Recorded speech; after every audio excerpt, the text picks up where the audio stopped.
Lydia Bennet had always been a woman of quiet strength, the kind of person whose presence alone could calm a room. Her small apothecary sat on the edge of Ravenwood, a modest town surrounded by rolling hills and misty forests, and yet it was the center of warmth for anyone in need. The bell above her door jingled constantly during the day, bringing in travelers, townsfolk, and the occasional wandering soul who needed comfort more than medicine. Lydia greeted each visitor with a gentle smile, her hands deftly moving through jars of herbs and tinctures, mixing them with a precision that reflected not just skill, but care. Yet despite the love that poured from her in every small act, tending to a fevered child, soothing a grieving widow, there remained a quiet ache she could not dismiss. She had warmth, yes, a rare and generous warmth that people felt in her eyes, in the way she lingered a moment longer with those who suffered, in the way she spoke. But she had no child to call her own, and the emptiness that left lingered like a shadow in the corners of her heart. Every evening, as the sun dipped below the hills and the town fell into stillness, Lydia would sit by her hearth, tracing her fingers along the curves of her hands as if they might hold the possibility of a future she could never quite reach. Friends and neighbors often commented that she seemed serene, untouchable even, but the truth was far more complicated. Her serenity was a carefully constructed mask, one that hid the persistent longing she had carried for years, and yet, in the midst of that longing, there was another presence, one she had never spoken of aloud. Gabriel Thorne. He had come into her life like a wildfire, with an intensity that had startled her and a charm that made her heart race despite all reason. Gabriel had been daring, reckless, a man who thrived on risk and defied convention. Their love had been a secret from the start, forged in stolen afternoons and whispered promises under the cover of night. He had challenged her, awakened parts of her she had long kept in check, and left her with memories both thrilling and painful. Though their time together had been fleeting, it had left a mark on her soul, one that neither the passage of time nor the gentlest distractions could erase. That evening, as a storm gathered over Ravenwood and the wind rattled the windows of her small home, Lydia was locking the doors of her apothecary when she heard a knock. At first, she thought it was a traveler seeking refuge from the rain, a common enough occurrence, but the urgency of the sound made her pause. A second knock followed, sharper, more insistent. Her heart skipped a beat. The world outside was shrouded in darkness and rain, yet when she opened the door, she saw him. Gabriel stood there, drenched, his coat torn, his face pale and hollow with exhaustion. For a moment, Lydia could hardly breathe. She wanted to reach for him, to pull him inside, but words failed her. His eyes met hers, and in that gaze was a desperation she had never seen before.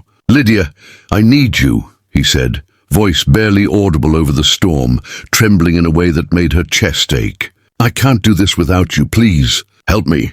The urgency, the raw vulnerability shook something loose in her. She felt an instinctive pull toward him, the same pull that had drawn her into his orbit years ago. She stepped aside without a word, letting him stagger into the warmth of her home, and immediately took action. A blanket wrapped around his shoulders, a stool pulled up, and her hands moving with practiced care to examine his injuries. It was clear at once that Gabriel had been in some sort of fight, one that had left him bleeding and bruised. Lydia's mind raced. She knew enough of Gabriel's life to understand that he had enemies, powerful, merciless enemies. And now they had found him. But the thought of letting him suffer, of leaving him out in the storm, was unbearable. She would face whatever danger came with harboring him.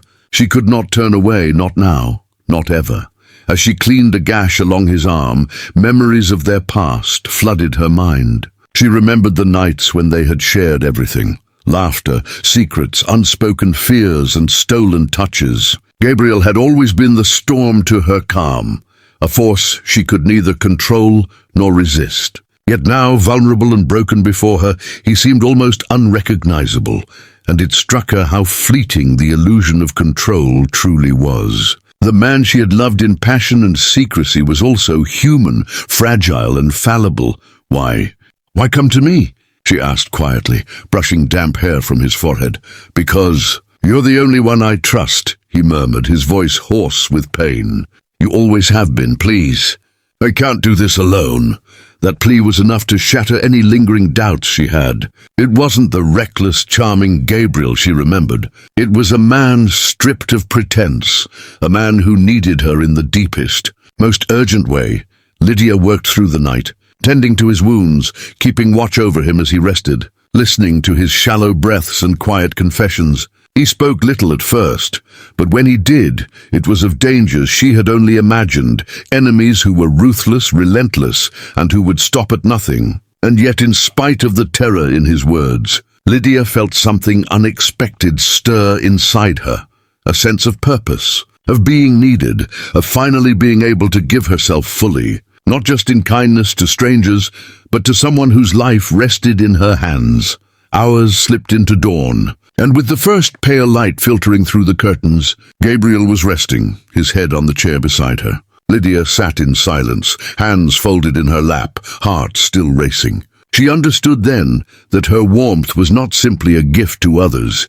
It was a force, a power that could heal, protect, and even save. And she knew, with unshakable certainty, that she would not hesitate to risk everything for him. Yet as she gazed at the man she had loved and feared losing, a shadow of doubt crept in. This act of compassion, of love, of courage, could change everything. The world outside was dangerous, and harboring him could bring ruin, but the choice had been made. Her heart, long aching with the absence of a child, long yearning for a love she could never openly claim, had found its true purpose in the most unexpected way, in saving the life of the man who had always captured it. And in that quiet, rain-soaked morning, Lydia felt something she had never felt before, the intertwining of fate, love, and courage that promised that whatever trials lay ahead, they would face them together. She had opened the door to him, and in doing so, she had opened a door in herself that could never close again. The days following Gabriel's arrival at Lydia's home passed in a delicate rhythm of care, fear, and cautious hope. Lydia had transformed her small apothecary into a sanctuary for him, gathering herbs and poultices, bandages and warm teas, anything that might hasten his recovery. Every motion she made, from the gentle brushing of damp hair away from his forehead to the steady hands that cleaned and stitched his wounds, was an act of love, and yet it was also a constant reminder of the danger that lurked just beyond her doors. She was acutely aware that harboring Gabriel was a gamble. A single misstep could bring ruin not just to him, but to her entire life in Ravenwood. But her heart would not allow her to turn away. Gabriel's presence in her home was both comforting and unnerving. Even wounded, even humbled by pain, he carried a restless energy that refused to be fully tamed. He had once been reckless, daring, almost invincible in his movements and his choices, but now the vulnerability in his eyes told a story Lydia had never expected to witness. It was in those quiet, frail moments, as he slept in the chair beside the fire, that she realized the true depth of her feelings for him. Love, she understood, was not just a blaze of passion or an impulsive thrill. It was the unwavering willingness to stay, to care, and to risk everything when it mattered most. The storm that had driven Gabriel to her doorstep had not abated, and with each passing day, Lydia could feel the weight of the outside world pressing in. His pursuers were clever, resourceful, and unrelenting. Every knock at the door, every shadow in the corners of her home made her heart lurch. She moved through the house with quiet determination, ensuring doors were locked, windows secured, and escape routes planned. Yet amidst the constant tension, there were moments of fragile peace, moments in which Gabriel would reach for her hand, a faint smile breaking across his bruised features, and she would feel a flutter of hope. It was during these moments that she began to believe they might survive, together, and perhaps even find a future beyond the shadows. One evening, as rain pelted against the windows and the wind howled through the trees outside, Gabriel spoke more openly than he had in days. His voice, once strong and commanding, was now soft, laced with exhaustion and emotion. "I was a fool," he murmured, eyes fixed on the fire.